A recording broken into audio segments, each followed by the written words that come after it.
we're at the point where the borders are almost done. Remember, we have the yellow and the blue border. So all 4 of the yellow borders are on, and now I'm going to sew on the last of the blue borders.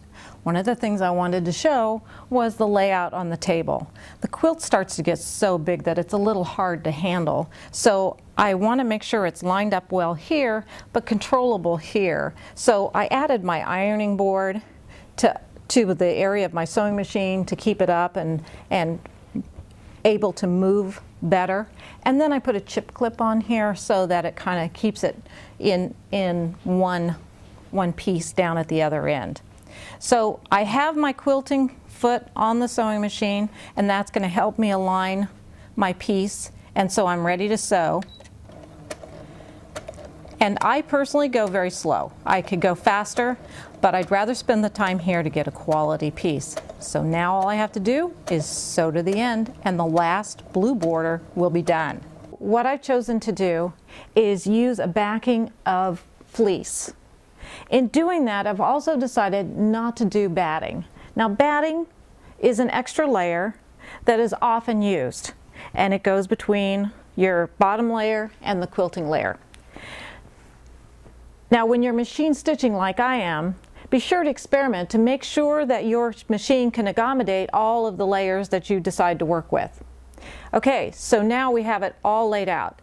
For this phase, what I need is a little masking tape, lots of safety pins. We're going to use safety pins, and then I found this cool cutting board glass that I'm using to kind of squeegee out to make the quilt flat.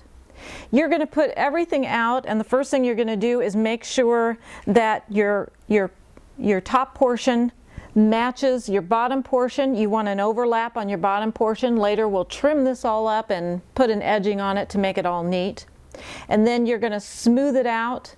I don't think you can iron the piece too much, so I also took the opportunity to iron it again.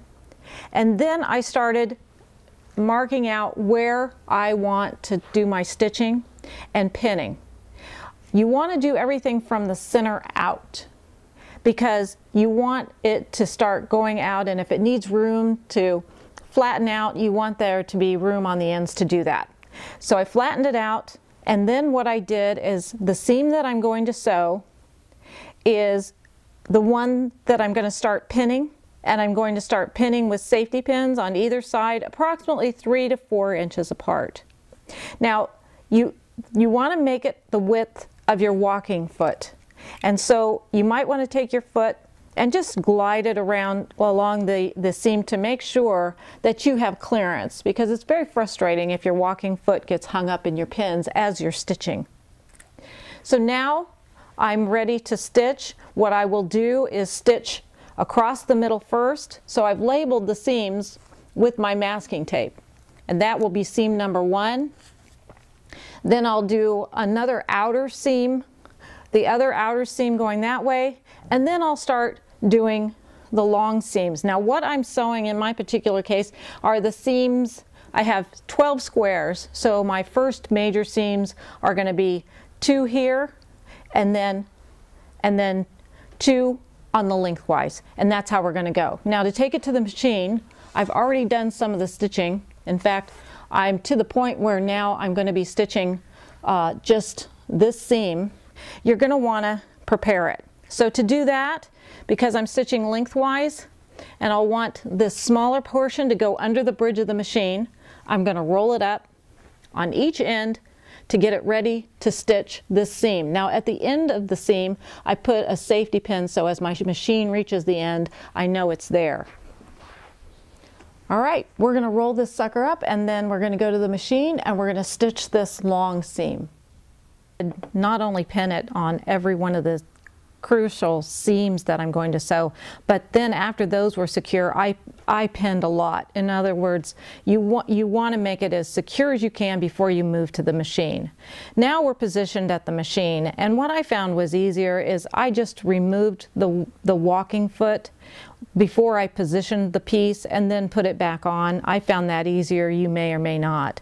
Now it's important, you're going to be doing what's called stitching in the ditch, which means that you're going to position your needle right in the middle of the seam and try as much as you can to stay in the middle of the seam so that the stitch that you're doing stays hidden. So you're just going to move forward, and you're going to, I personally have to stop quite often to reposition my piece, and every once in a while I get up and go even to the other side of the table, and I pull the cloth through so that it's not bunched up on the other side.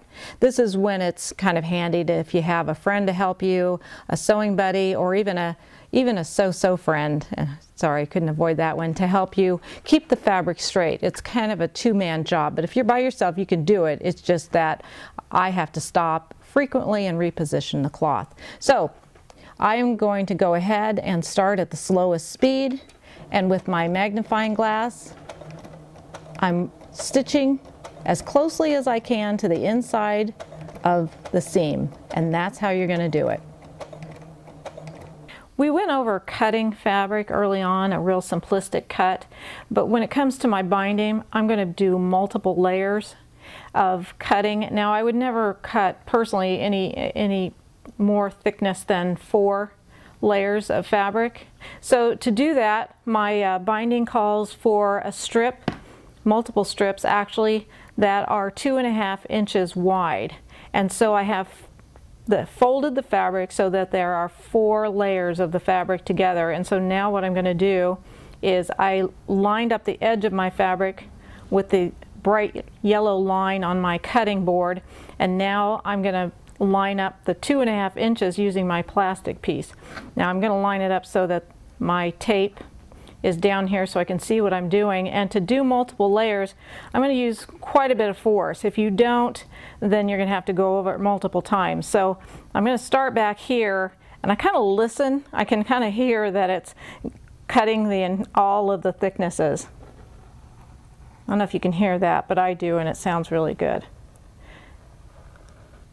There we go. Now let's confirm before I move the plastic piece that I have a clean cut. Look at that. That's really good. So I do that in this case at least 7 times, and what I end up with are the strips that I need. Now let's talk about cutting the 45-degree angle that we need for the joining of the edges. First of all, I'm not really happy with this edge because it's loose. So I want those edges, and I'm doing 2 at a time here. These aren't the ones that are going to be joined. This is a fold here that I have, but I'm going to do 2 at a time.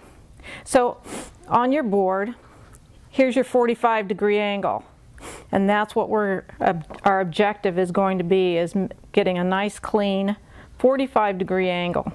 So first thing I'm going to do is lay this piece of fabric out, and I'm going to just cut a clean edge. Now I want it lined up nicely on the bottom heavy yellow line, and then I'm going to take it here and with my plastic piece. Remember, I'm left-handed, so if you're right-handed, all of this will be opposite. I got rid of that little piece here, and now I'm just going to leave it there and line it up for my 45-degree angle. And to do that, I have my heavy line that I line up to, and then it's going to be really important that I get a crisp corner here. And so there's our 45-degree angle.